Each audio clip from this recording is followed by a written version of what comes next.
Vinha FM, pelo portal vinhafm.com. Fala, doutor. Esse é o Fala Doutor, você ouviu muito bem, estamos começando pela Vinha FM, pelo canal do YouTube da Vinha, pelo portal vinhafm.com, o aplicativo Dial 919 no seu carro, na sua casa e, é claro, no Instagram dos nossos doutores, DR Hélio Arão Júnior e DR Francisco Rebouças. Fala, doutor, boa noite, ou quer dizer, boa tarde pro doutor Hélio Arão. Boa tarde, Guilherme, é porque tá escuro aqui dentro do estúdio e é um prazer estar aqui novamente. Boa tarde, Francisco, boa tarde, ouvintes. E hoje nós vamos falar de um tema, nós vamos falar sobre cirurgia bariátrica, mas não da forma como você já ouviu falar. Nós vamos falar de alguns detalhes, de alguns tipos de cirurgias que muitas pessoas fazem aí, que são até proscritas. Com certeza. Por quê? Porque o Brasil, não sei se você sabe, ele é o segundo país no mundo com maior incidência de cirurgias bariátricas, só perdemos para os Estados Unidos. Uau. E o doutor Francisco que está aqui hoje é um expert em cirurgia bariátrica, então nós vamos aproveitar hoje para sugar bastante dele. Ele é o meu gasto, já foi eleito desde o primeiro episódio do Fala Doutor, doutor Francisco Rebouças. Hoje é o dia de a gente te ouvir. Boa tarde. Boa tarde, Guilherme. Boa tarde, Hélio. Um prazer novamente estar aqui, ouvinte, falando um tema que eu gosto, né? Que eu me dedico a ensinar, a executar, que é a cirurgia bariátrica, né? Cirurgia bariátrica, existem ainda hoje muitos mitos, existem heranças do que foi a cirurgia bariátrica no início, que é uma cirurgia relativamente nova na medicina. Eu que o diga. E também, assim, o que nós vamos falar hoje é dos avanços da cirurgia bariátrica moderna, e vai ser bem interessante. Quando eu digo eu que o diga, eu sou de uma época, eu sou um pouquinho mais velho que eu falei, 2 anos. Ele fala que é mais, mas é só 2 anos. Não sei se os ouvintes sabem, o Dr. Hélio, ele foi meu professor, né? É mesmo? Isso é bom. Os cabelos brancos dele entregam isso, né? Aí... Hein, Guilherme? Na minha época, a cirurgia bariátrica, ela surgiu, nós estávamos até conversando aqui por volta de 90. E eu fazia residência no começo do ano de 2000. Naquela época, a cirurgia bariátrica estava sendo introduzida nos hospitais universitários. E a mortalidade era esquisita, era altíssima. Então eu fiquei com trauma. Quando eu falo pro Francisco que a gente fala hoje, nossa, a mortalidade pela cirurgia bariátrica hoje ela é 0,1%. Olha só. Ou seja, é baixíssima. Muito difícil de acontecer.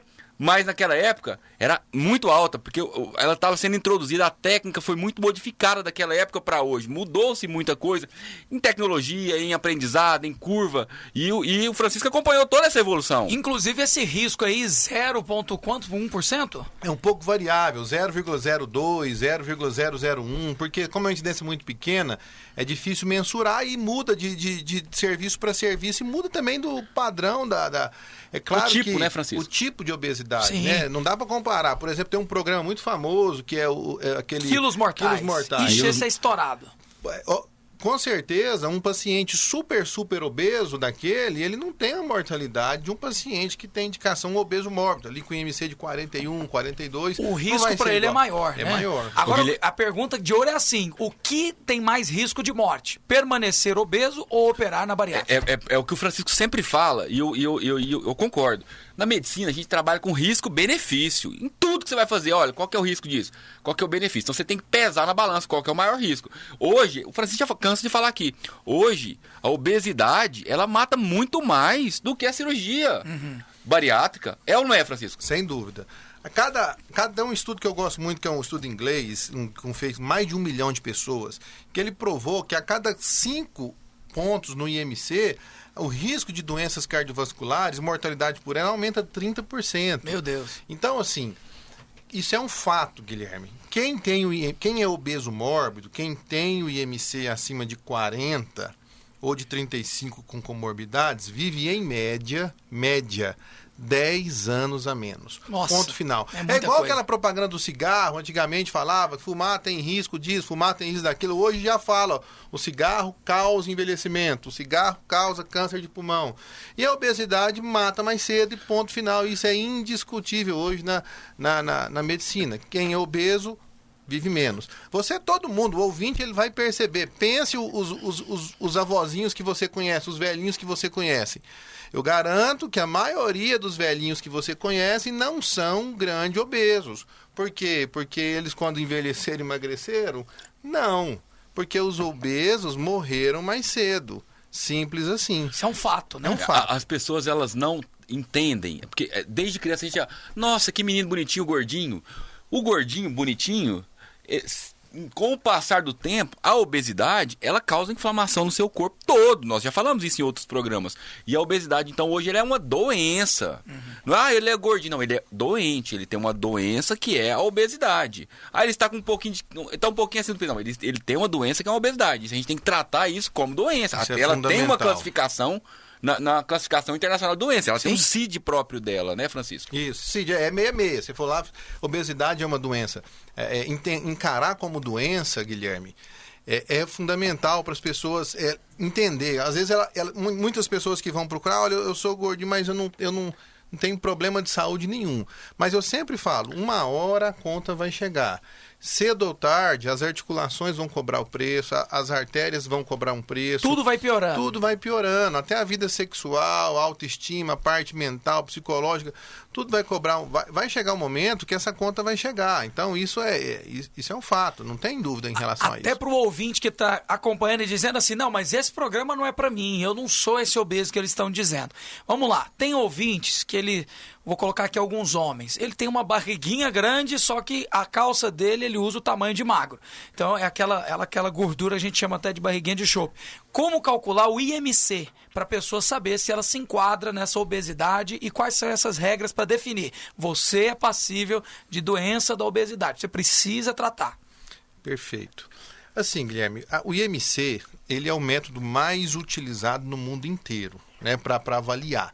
Ele tem as suas limitações. Por exemplo, se você pegar um fisiculturista, pura massa muscular, muito pesado, ele vai ter um IMC de um obeso mórbido. Obviamente, você não é uma pessoa doente, né? A gente tem outros métodos para avaliar a porcentagem de gordura, mas no obeso precisa padronizar. Então, a Organização Mundial de Saúde padroniza o IMC. Todo mundo pode fazer um cálculo simples do IMC, que você pega o seu peso em quilos e divide pelo quadrado da altura em metros. Ou seja, divide duas vezes. Você pesa, por exemplo, 100 quilos. 100 dividido por, vamos supor que você tem 1,60 de altura. 100 dividido por 1,6 dividido por 1,6. Vai dar o seu IMC. Se você tem um IMC acima de 30, você tem obesidade, mas não é obesidade cirúrgica. Obesidade grau 1. Acima de 35 é obesidade grau 2. E acima de 40, obesidade grau 3. Né?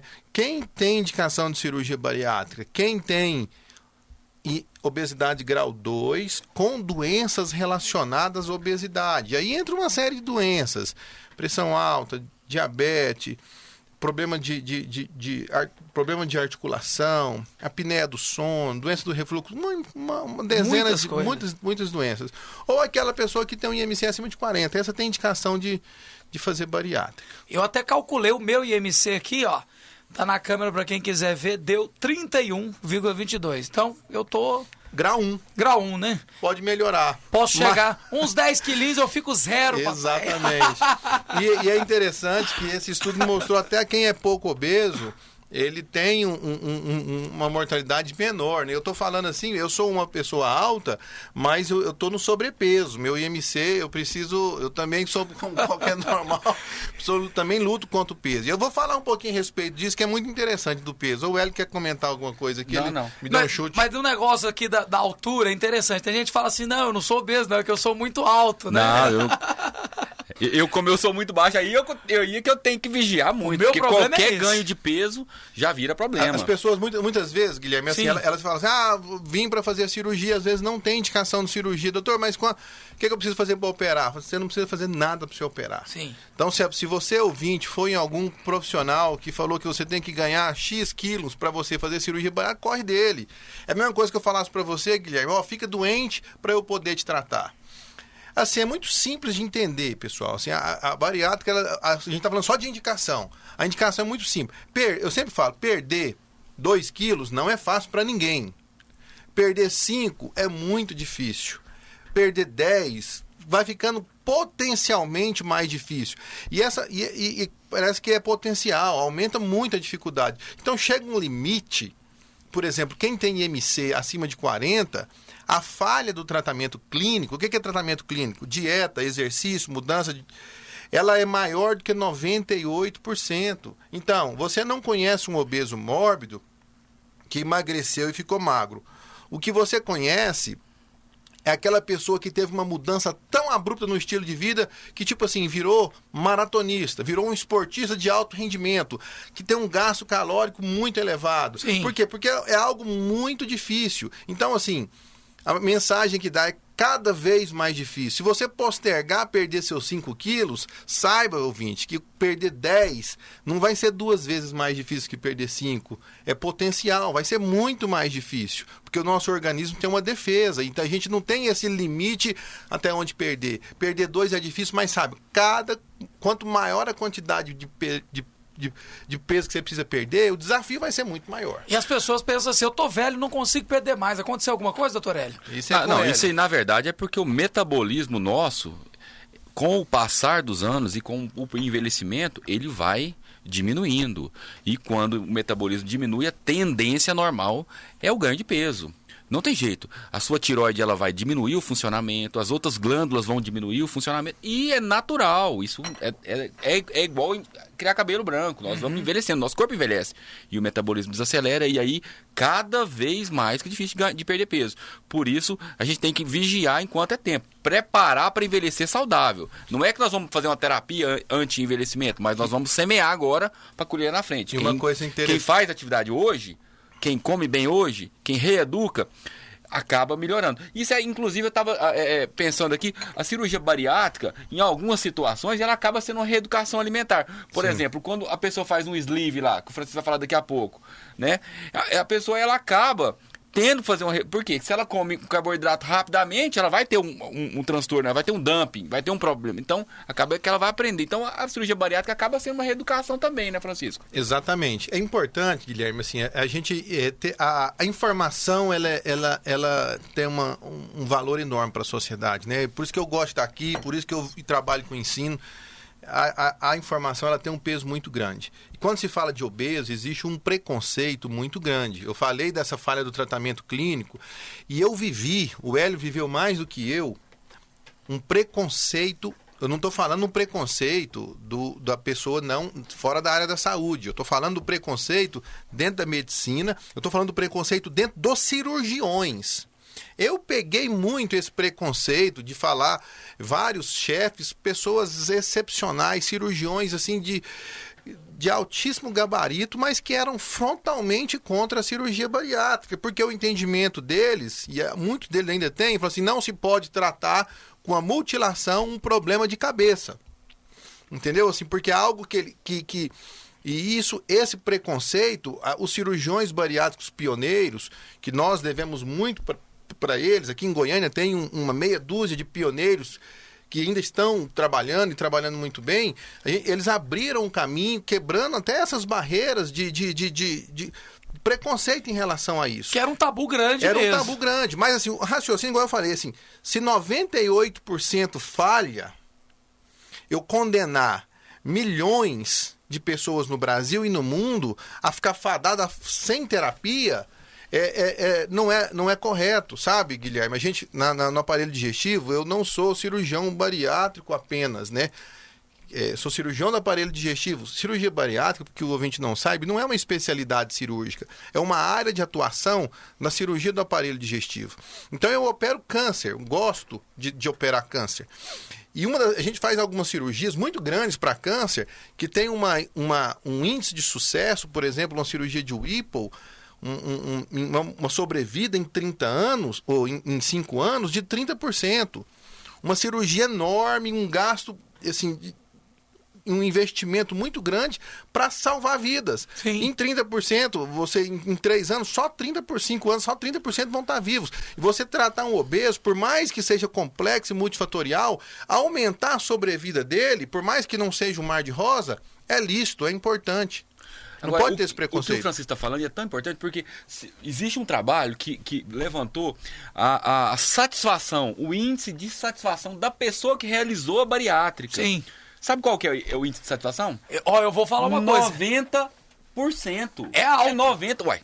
Tem Altíssimo. que respeitar. É difícil ver alguém que fez bariátrica reclamar. É entre 90% e 95% de satisfação.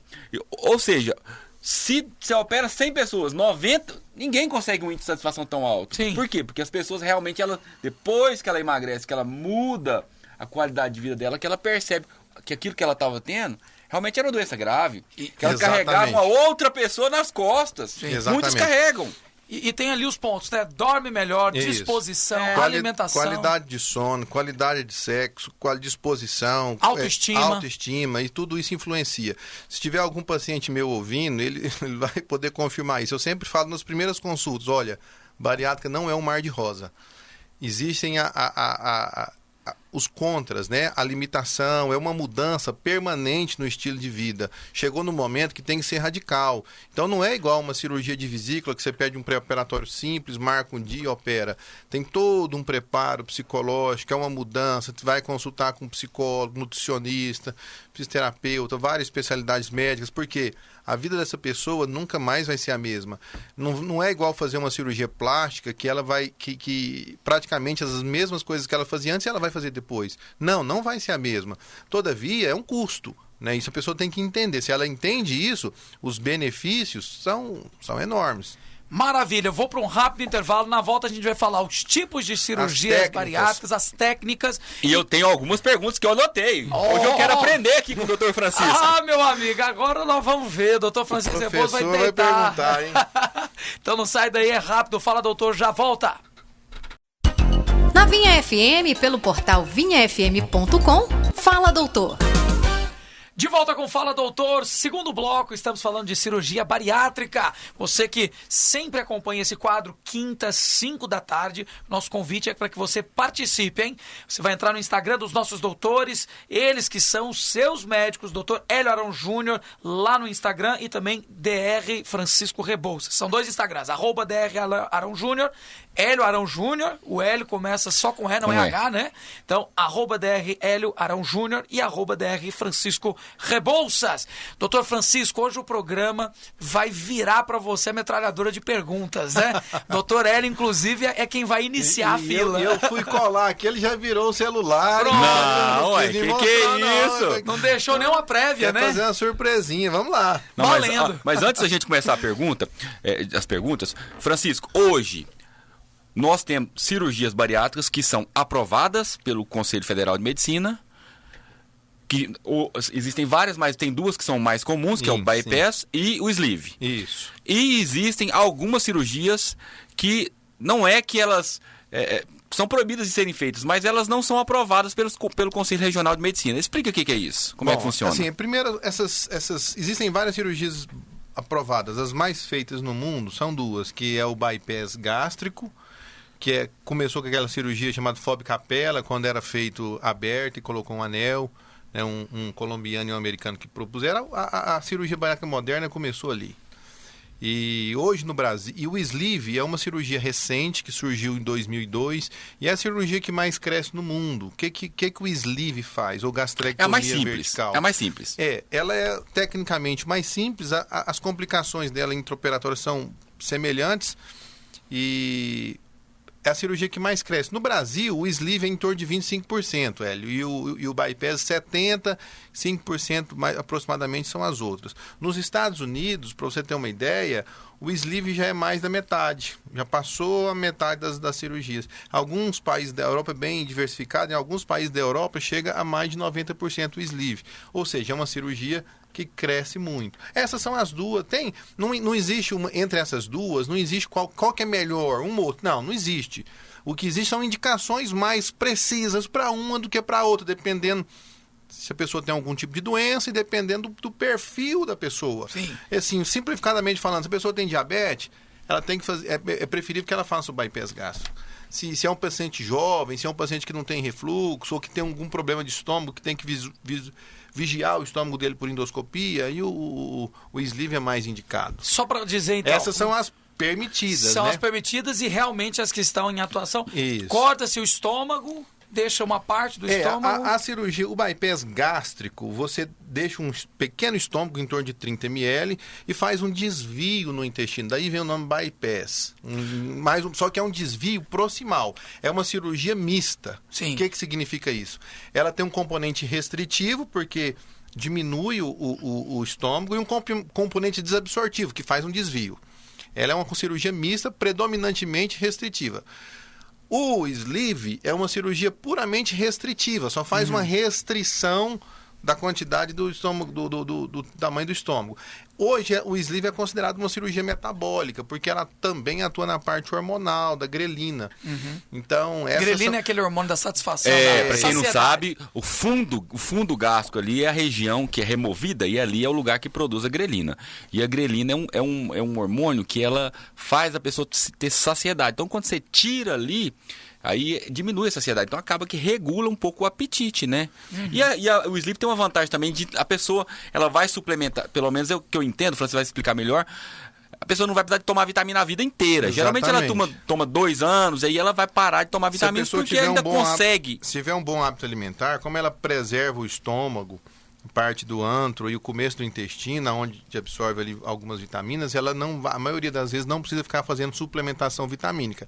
Quem faz bypass gástrico tem que usar vitamina a vida inteira. Agora, continuando a responder a pergunta do Hélio, essas são cirurgias permitidas, né? Tem muito cuidado com o bypass. Tem gente que fala assim, eu fiz o bypass. Existe uma cirurgia que ainda é feita no Brasil, que ela é uma cirurgia que o CFM proibiu. E ele proibiu, por quê? Porque é uma cirurgia que provoca alguns malefícios, que são cirurgias puramente desabsortivas. Só faz um desvio no intestino.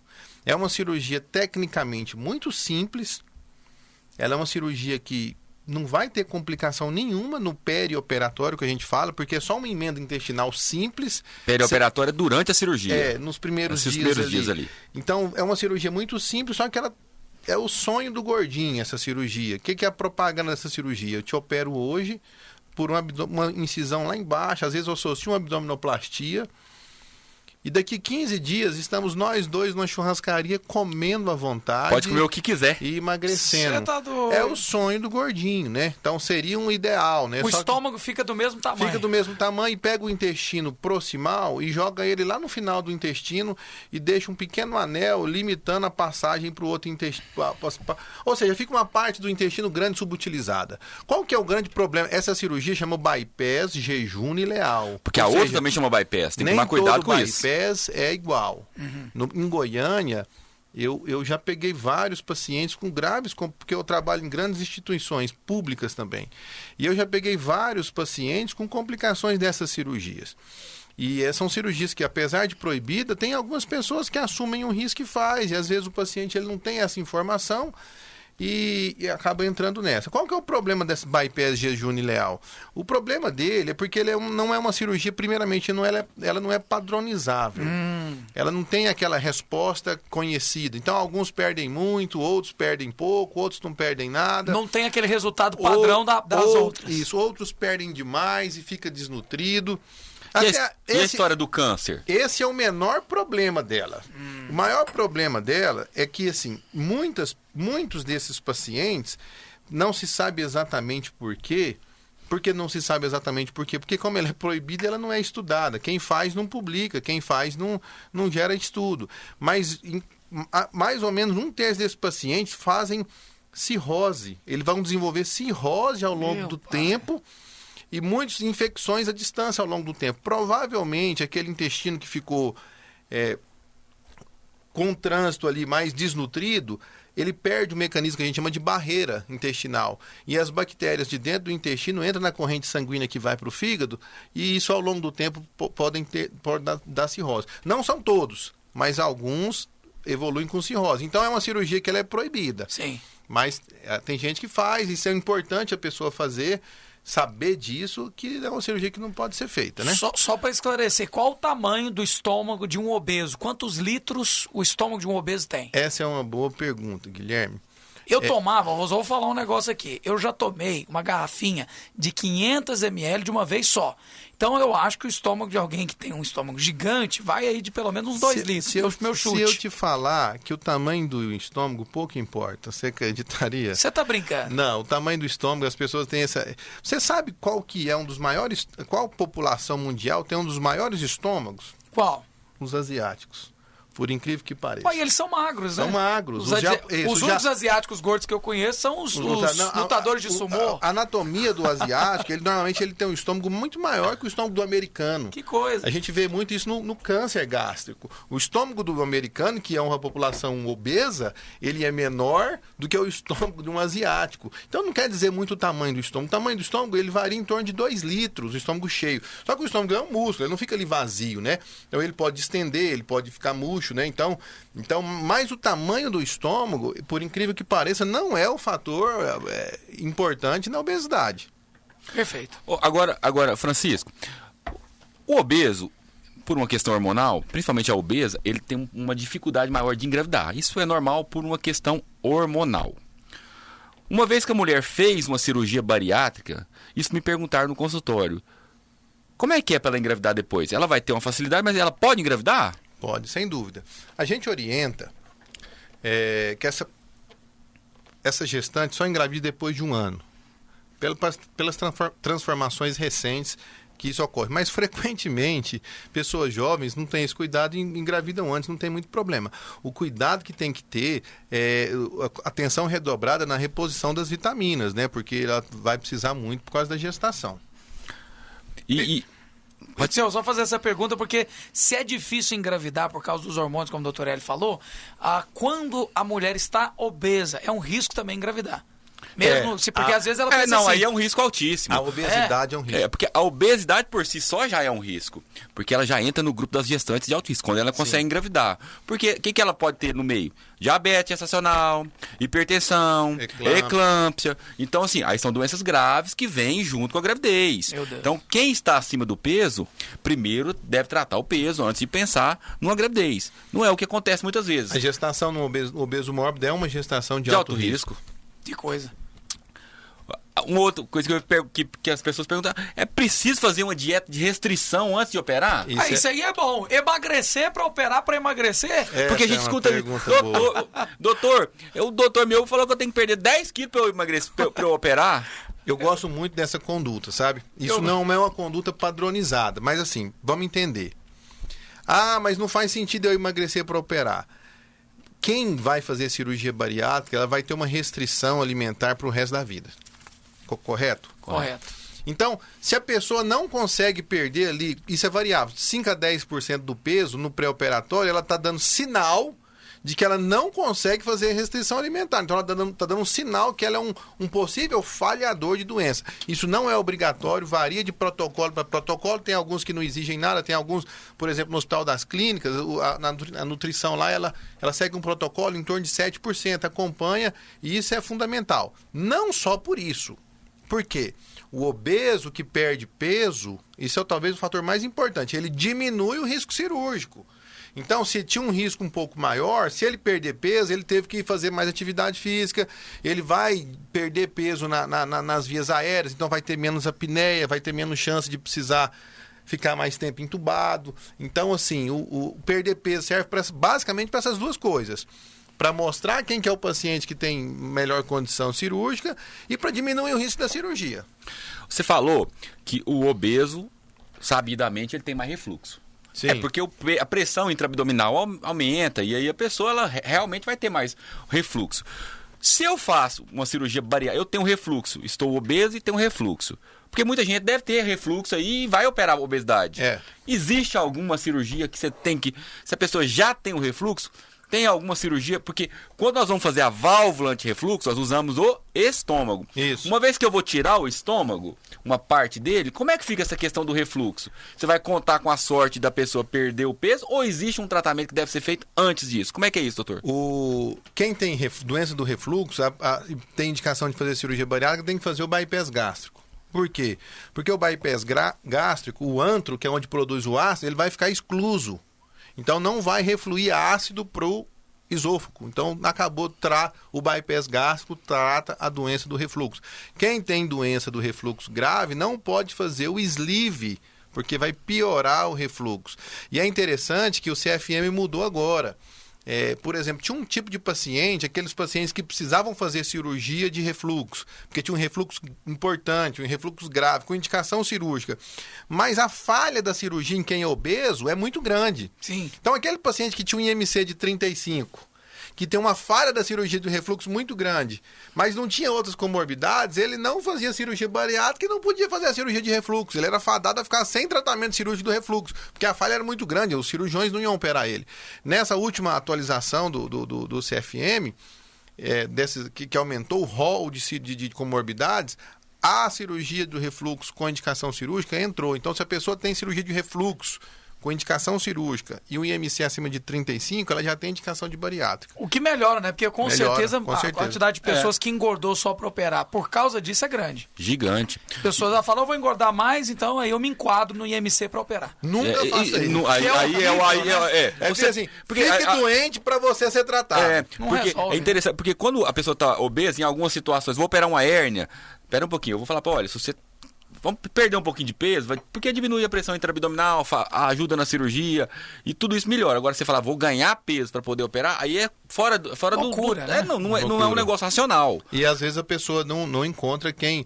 Tem cirurgias que são tecnicamente muito mais difíceis no paciente muito obeso. Eu nunca esqueço, há muito tempo atrás, acho que em 2012... Assim que eu saí da residência de aparelho digestivo, uma paciente que me procurou, porque ela tinha procurado ela tinha um endometrioma invasor do reto, uma cirurgia, uma doença benigna, mas com comportamento muito agressivo. E aquilo dava muito sofrimento para ela. E ela tinha ido em vários cirurgiões, só que ela era obesa mórbida. E nenhum quis operá-la. Não é porque é mal, porque assim, ele realmente tinha dificuldade. E era uma paciente que não tinha convênio, então não tem nem como calcular o custo. Eu entendo o cirurgião. E pelo SUS ela não estava conseguindo. Aquela paciente, ela virou minha paciente, depois eu operei a bariátrica dela, como melhora a parte hormonal, ela melhorou o endometrioma, depois eu operei o reto dela e ela é minha paciente há mais de 10 anos. Mas ela me marcou porque assim, ela fez uma peregrinação enorme procurando alguém para tratar a doença dela, mas como ela era obesa, nenhum cirurgião queria pôr a mão nela. Você vê o tanto que é difícil, né? A obesidade não compensa em nada, não. Loucura engordar para operar. É fora do racional. Agora tem uma outra questão que ela é muito comum e é uma pergunta que eu acho que até o Francisco deve receber ela muito no consultório porque ela é muito comum. Por exemplo, a gente tem cirurgias que você pode associar uma cirurgia com outra. Olha, eu vou fazer uma hérnia e vou aproveitar e fazer uma ressecção da próstata endoscópica. Então é muito comum. Sim. São duas cirurgias de pequeno porte e aí a gente associa as duas, aproveita ali o porte anestésico e a pessoa resolve os dois problemas numa só vez. Francisco, é possível fazer, por exemplo, uma cirurgia bariátrica e fazer uma cirurgia de vesícula? A pessoa tem lá uma pedra na vesícula antes. Porque aí são duas questões. A primeira, você pode operar, a pessoa ela é assintomática, mas já tem um cálculo na vesícula. Você pode operar a vesícula junto com a bariátrica. E uma outra questão, que é muito comum. Não sei se o ouvinte sabe, mas quando a gente opera a bariátrica, é comum aumentar pedra na vesícula. É muito comum. Inclusive pedra nos rins. Por que se vai formar, por que já não tira a vesícula? Isso aumenta a morbidade, a mortalidade, aumenta o risco, Francisco? Como é que é isso? Só pergunta boa aqui do professor, hein? Aí é outro nível de pergunta, amigo. Então, a cirurgia bariátrica, se a pessoa já tem uma pedra na vesícula antes, ela pode fazer as duas juntas, é até bem indicado isso, né? Varia de cirurgião para cirurgião, não é obrigatório, alguns preferem fazer separados, porque teoricamente o risco é menor, mas a maioria faz em conjunto, porque não muda muito uma cirurgia de vesícula com obesidade, se ela já tem pedra na vesícula, ainda que não tenha tido cólica ainda. Já operar a vesícula sem cálculo, para prevenir um cálculo, não é algo que é indicado, porque nem todos os pacientes vão desenvolver pedra na vesícula, apesar de ter uma incidência grande. Não é só o paciente que faz bariátrica que aumenta o risco de pedra na vesícula. Todo paciente que passa por um grande emagrecimento... Um grande trauma. Ele tem indicação, ele tem uma incidência de pedra na vesícula maior. Quando ele perde muito peso, a bile fica mais concentrada, ela fica mais precipitável ali e então tem mais tendência a formar cálculo. Então, se a pessoa tem um emagrecimento abrupto, ela tem mais chance de ter pedra na vesícula. Então, todo paciente que fez bariátrica, ele tem mais chance de ter pedra na vesícula, sim. E é normal, né? Eu conheço muitas pessoas que já tiraram a vesícula, se torna um procedimento até comum. E na minha época, é engraçado, porque na minha época, eu me recordo, não fazia de jeito nenhum, era só bariátrica para não ter risco de ter nenhuma complicação com nada, então ninguém fazia. Era interessante que não fazia. As coisas vão evoluindo, né? A cirurgia vão mudando e evoluindo. Por exemplo, a gente estava falando aqui do sleeve, né? O sleeve, ele é um caso interessante. Existe uma cirurgia mista, predominantemente desabsortiva, que ela chama do adenal switch. É uma cirurgia mais antiga, que ela faz uma gastrectomia vertical e faz um desvio muito grande, né? É uma cirurgia para grande, obeso e tal. Então, teve um canadense que propôs o seguinte, isso em 2001. Vamos fazer essa cirurgia em 2 tempos. A gente faz a gastrectomia vertical e depois de 1 ano, ele vai ter perdido um peso, vai diminuir o risco cirúrgico. Depois de 1 ano, a gente faz o desvio. O que ele observou? Que vários pacientes, depois de 1 ano, estavam perdendo peso ainda e não queriam fazer outra cirurgia, e daí nasceu o sleeve. Mas a proposta inicial do sleeve, para diminuir o risco, mostrou que não é verdadeira. Apesar do sleeve ser tecnicamente mais simples, o índice de complicação dele não é menor do que as outras cirurgias. Então, ele nasceu com um propósito errado e aquilo que eles esperavam não aconteceu, e aí foi desenvolvendo o sleeve, né? E é interessante, porque a cirurgia, ela passou por uma evolução. Antes se fazia uma cirurgia que chamava capela, que foi lá no começo, e colocava-se um anel. Um anel. Esse anel era a treva. O anel era para tentar segurar o intestino de não crescer. O anel era na entrada do estômago, era mais para restrição maior. E esse anel migrava. Esse anel migrava, complicava, aquilo era uma treva. Eu não conheço ninguém que usa anel mais em Goiânia. Eu acho que não usa, acho que até o povo tirou. Parou de usar. Mas é interessante porque aquilo gerou um estigma. Por quê? A pessoa comia e embuchava. Era muito comum. Toma uma Coca-Cola pra ver se desce, pra ver se dissolve. Não, e muita gente sabe disso até hoje. As pessoas até hoje fazem isso. A pergunta é o seguinte: hoje, uma pessoa que faz uma cirurgia bariátrica, seja um sleeve, que é quando tira só um pedaço do estômago, ou seja um desvio, um bypass gástrico, ela pode comer qualquer coisa? Engraçado, Hélio. Hoje eu abri uma caixinha de perguntas no meu Instagram para orientar o que nós íamos falar, e teve exatamente essa pergunta, né? A Jade Duarte, agradeço a participação, Jade. Ela colocou assim: o engasgo acontece bastante com o bariátrico. O que fazer se engasgar e como evitar, né? Exatamente a pergunta do professor Hélio aqui. É porque a gente... O gordinho, ele quer comer. Mesmo que seja em pequenas quantidades, ele quer comer tudo que ele comia antes. Exatamente. Assim, quando colocava o anel, a incidência de entalamento ali era muito maior. Esse empanzinamento. Isso. Ainda hoje, pode acontecer mesmo sem anel. Às vezes a pessoa come um pedaço maior, sem mastigar. Por isso que tem toda uma programação. Quem faz bariátrica tem uma programação até para aprender a mastigar. Tem muito obeso que não tem o hábito de mastigar bem os alimentos. Ele vai engolindo ali por uma compulsão e não mastiga bem. Então, se ele traz esse hábito, às vezes com um pequeno estômago, ele começa, de repente o estômago dele, imagina, se ele fez um bypass, mesmo que não tenha anel, o bypass tem 30 ml. É pequenininho o estômago. E ali não deu tempo de entrar no intestino e ele vai sentir que está engasgando, ele passa mal, ou então tem o dumping, é uma sensação terrível, né? O que fazer se embuchar? O que é o dumping? Explica o que é o dumping. O dumping é quando o alimento é com uma osmolaridade alta, que chega no intestino e ele dá uma resposta insulínica e baixa a glicose da pessoa. E é que dá aquela sudorese fria, uma sensação de morte iminente. Nossa! É uma sensação que vai desmaiar. Dumping é o final da churrascaria. É isso. Acabou a churrascaria, todo mundo dá o dumping. Nem sempre, o Guilherme. Às vezes a pessoa com um pequeno doce pode dar um dumping, né? Assim, o bariátrico. Não é o bariátrico, é todo mundo que fez gastrectomia, tirou um pedaço do estômago, seja por bariátrico, por câncer ou por qualquer outro motivo. Então, ele pode dar o dumping. Então, respondendo a pergunta, o que fazer? O primeiro é evitar. Evitar é mastigar bem as refeições, comer devagar para sentir a saciedade. Aliás, isso não é uma coisa só do bariátrico. Todo mundo que come rápido não dá tempo de ligar a saciedade no seu cérebro, então você vai comer mais. Comer vendo uma televisão não é saudável por isso, porque você está com outra atenção aqui, não está focado no alimento. Então a sua saciedade vai estar prejudicada. Então, para você não comer mais. Ah, mas entalou, o que vai fazer? Usa a Coca-Cola? É mito ou é verdade? Olha, é variável. Muitos colegas usam a Coca-Cola. Usa água com gás. E eu já vi a Coca-Cola funcionar. Vou contar um segredo aqui só pro ouvinte da Vinha FM. Revelação não fala, doutor. Sabia que a gente usa a Coca-Cola algumas vezes no aparelho digestivo para uma off-label, que a gente fala. Isso não é off-label, isso não é algo publicado. Mas, por exemplo, aquelas pessoas que têm um mega esôfago, o esôfago dilatado, em Goiás por doença de Chagas, né? Aquele esôfago ele fica cheio de resíduo, cheio de alimento, e precisa limpar quando você vai fazer uma cirurgia, para ressecar aquilo ali, fazer alguma cirurgia, precisa limpar aquele esôfago por dentro. E às vezes só dieta não vai resolver.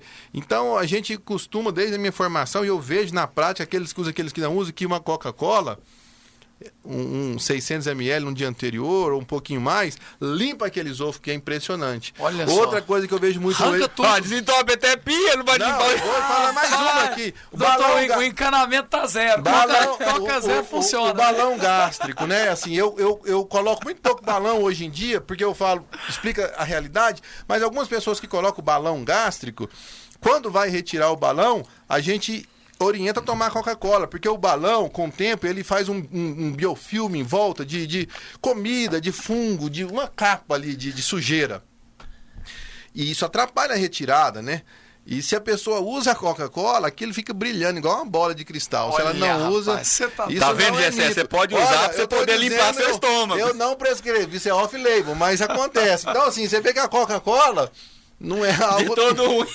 Se tiver, como se diz, precisando de alguma coisa, né? Tá sentindo sujo, toma a Coca. Toma a Coca que ela vai Limpa limpar. com a Coca. Limpa mesmo. Ó, nós vamos caminhar pro final calculando o IMC do Gessé. E, ouvinte, vai lá, você tem que fazer o seguinte, é o peso dividido. O peso em quilos pelo quadrado da altura em metros. Ou seja, o peso em quilo dividido 2 vezes pela sua altura em metros. Então, Gessé, você coloca seu peso e divide pela sua altura. Mas não precisa falar não, Gessé, pode ficar 78 tranquilo. quilos, Gessé, 1 metro. Não, o Gessé tá magro. 85, eu errei. 85, você tá com que Tá altura? fortão. Então vamos lá, o Gessé vai representar o ouvinte. Ele tem 85 quilos e 1,72 de altura. Vamos ver qual que é o IMC do Gessé. E importante dizer, um programa como esse aqui é para alertar as pessoas o seguinte: não caminhe para cirurgia, mas se você já está lá na obesidade 2, 3, 4, procure um gás. Pode falar com o Dr. Francisco, falar com o Dr. Hélio, porque é importante resolver. Gessé com 28,7 de Gessé, IMC. você tá bom, hein? Tá isso, saudável. Gessé, Tá quase um pezinho no sobrepeso. Ó, como se diz, falta pouco, Gessé, segura. Agora, deixa eu para a gente finalizar. Ô, Francisco, quem fez lá o bypass vai precisar tomar vitamina. O Sim. Guilhermão não tava tomando vitamina. Ele falou Não tava, é verdade. Aí a pessoa tem que tomar vitamina. A vitamina oral funciona ou tem que tomar ela injetável? Como é que é isso? Isso é uma boa Porque pergunta. tem algumas pessoas que acham que só o oral funciona. E nem sempre só o oral vai Nem funcionar. sempre. Olha aí. Algumas pessoas, ela vai precisar de uma suplementação a cada 3 meses, dependendo de injeções. Não é a maioria, depende muito do hábito alimentar e de uma coisa individual, né? Eu conheço pessoas que nunca precisaram tomar injetável, mas não é a regra, é muito individualizado. Mas a pessoa que faz, ela tem que entender que nem sempre só vitamina oral vai resolver. Em algumas condições, principalmente se ela não tiver um hábito alimentar saudável, ela vai precisar fazer algumas Suplementação com injeção, por suplementações exemplo. com injeção. Principalmente com a vitamina B, né? Exatamente. E a B12 parece que some do bariátrico, precisa mesmo. Na verdade, são as vitaminas lipossolúveis, né? É a Exatamente. A, D, E e a K. Essas vitaminas, elas realmente precisam ser... Eu não sou Torelli, o que é isso? eu não sou bariátrico, mas a Por gente... cima, né? Parabéns. Doutor Hélio é o seguinte, ele não brinca não, Sabe ele lê. tudo. Vou falar pra vocês, ouvintes. Doutor Hélio, que ele é o segundo melhor clínico que eu conheço. O primeiro é o meu pai. Oh, que é isso? Tá dado, Ele é né, cara? cirurgião, hein? Como se diz, tá entrando Sabe em de tudo. tudo um pouco. Inclusive dos medicamentos aí que estão estourando no mercado, que são quais são... Tem muita coisa. Ouvindo daqui uns dias, nós vamos ter um tema aqui sobre anti-age. O Hélio tá dominando esse assunto. Vai Sabe falar tudo. tudo e mais um pouco. Você que não quer envelhecer, fica no Fala Doutor, O anti-age. doutor Hélio. @Dr. Francisco Rebouças e @Dr. Hélio Arão Júnior. São os nossos doutores do Fala Doutor. O tempo voa dentro desse estúdio aqui, viu? Vou falar pra você, não tem um programa que a gente faça que seja tão pequeno e tão grande ao mesmo tempo. Quando a gente vai ouvir, fala, nossa, mas nós falamos, né? Que maravilha. Dr. Hélio Arão Júnior, muito obrigado. E até quinta que vem, 5 da tarde. Obrigado, Guilherme. Obrigado, Francisco. Obrigado, ouvinte, que ficou conosco até agora. Hoje eu fiquei só fazendo pergunta. Não é minha área. Foi crucial. Não é minha área, mas eu tô aqui pra aprender. E aprendi muito, né?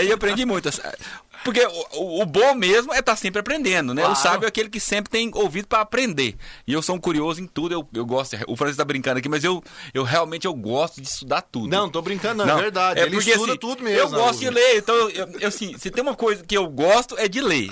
Então eu leio bastante, acaba que, assim, opiniãozinha de alguma coisa ou outra a gente acaba tendo. Não, assim, brincadeiras à parte, muitos colegas médicos, isso não tem nada de errado, ele vira uma especialidade, aí ele foca 100% naquela especialidade e esquece as outras, e ele vira um excelente profissional naquilo, mas ele deixa de se atualizar naquilo. O doutor Hélio, eu conheço ele, eu viajo com ele tá estudando de tudo, de ervas medicinais, de tudo.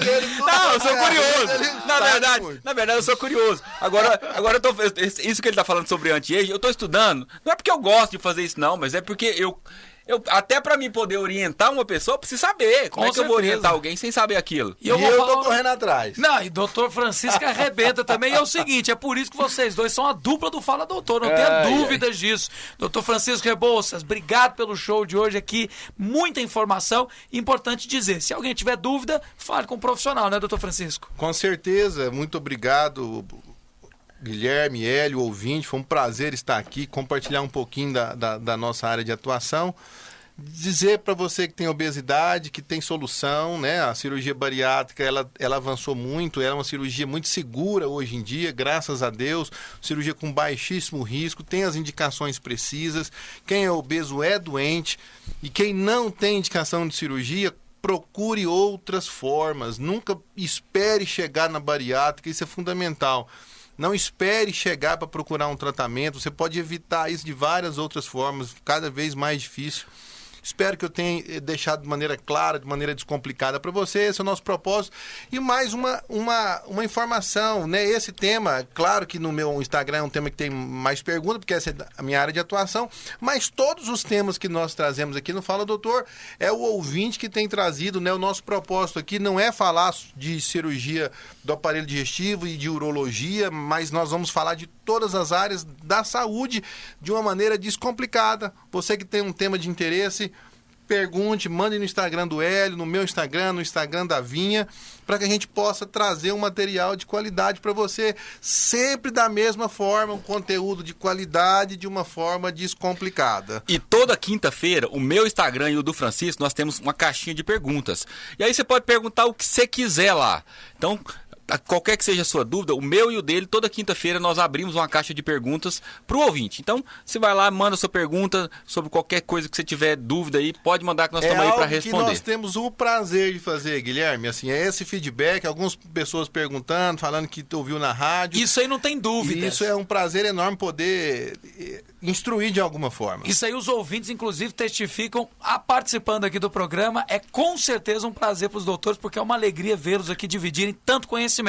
E é isso, ouvinte, o seu encontro com o médico é quinta, 5 da tarde. Seus doutores aqui no Fala Doutor. Forte abraço e até o próximo programa. Na Vinha FM, pelo portal vinhafm.com, Fala Doutor.